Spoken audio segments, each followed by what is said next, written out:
Okay, everyone, I just want to give you a couple tips on starting the fire in a Jotul Oslo V3.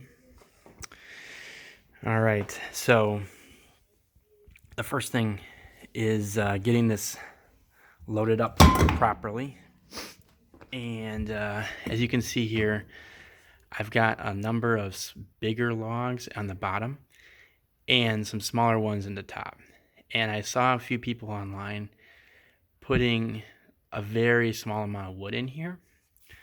But what you'd like to ideally do is get a very hot fire started, an initial burn. That way you can move from fully open to fully closed with minimal airflow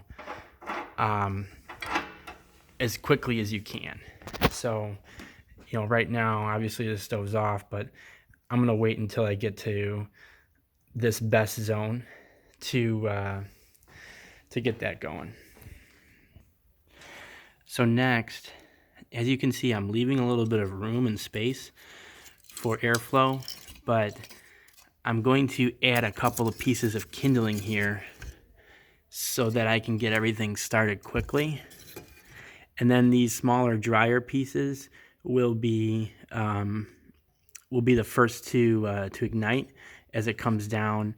And these larger pieces that take a little bit longer to get started will eventually start up. And at this point, I'm not putting anything that's even remotely unseasoned in here. If it's at all a little bit wet, I'll wait for this entire load to get to big coals before I put something like that in here. And of course, if it's really wet, I'm not putting it in, right? So let's get it started. Best tool is right here.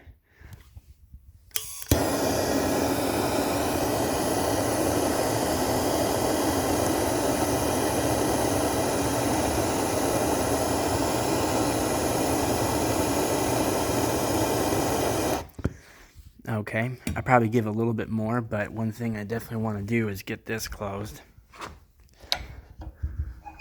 All right, producing a little bit of draft.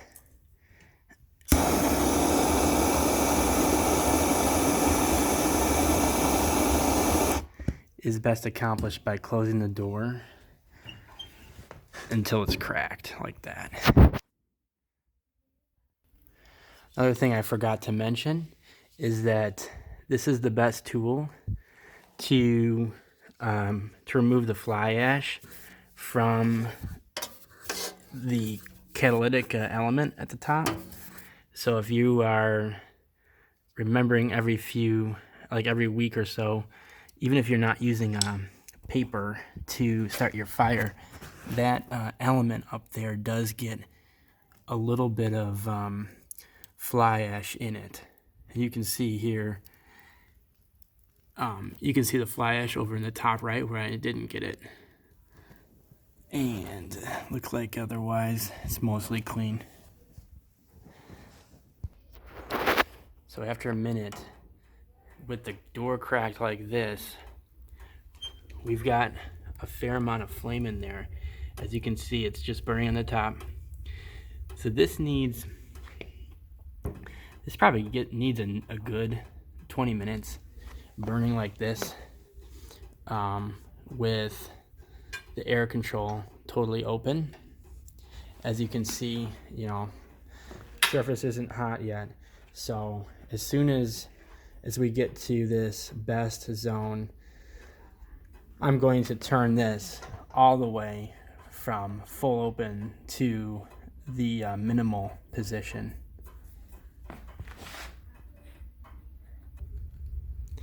All right, as soon as this fire is self-sustaining and it's drafting really well, you can close this door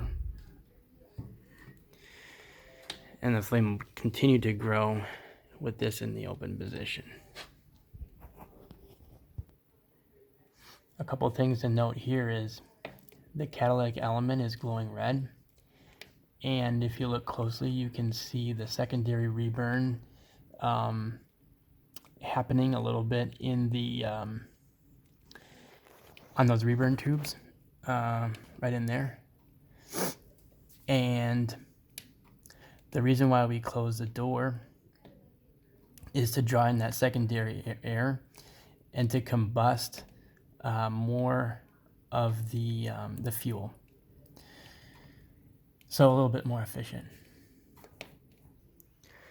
So at this point, you've got a full fire going.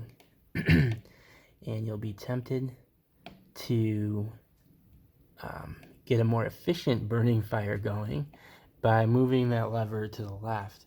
However, what I find is if I do it just slightly too early, the secondary burn that's happening back there, it peters out after a while. So what I'm looking for is, I'm looking for the stovetop temperature in the back to be about 500. And you can pretty much ignore this, I found. This internal temperature gauge, I'm not sure why Jotul puts this in. I did call a rep and ask about it, and they said just to ignore it and to use this temperature gauge on the top. So it is very close to being ready, and as soon as it hits that, I'll be moving this lever back. Now that we're fully up to temperature, we can move that lever back.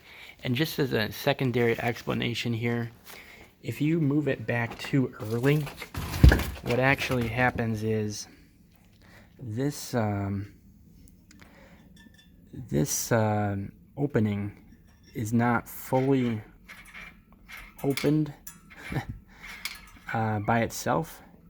So as the stove gets hotter, this opens up more as a secondary burn air. And so having a hot stove enables all of those secondary burns to be supplied with air. Here we go. Ready. And as you can see, by depriving the stove of the primary air, it is sucking more secondary air in, and you can see a lot more secondary burn activity. And that's how to get a very efficient fire started in the Jotul f500 V3 Oslo. Thanks.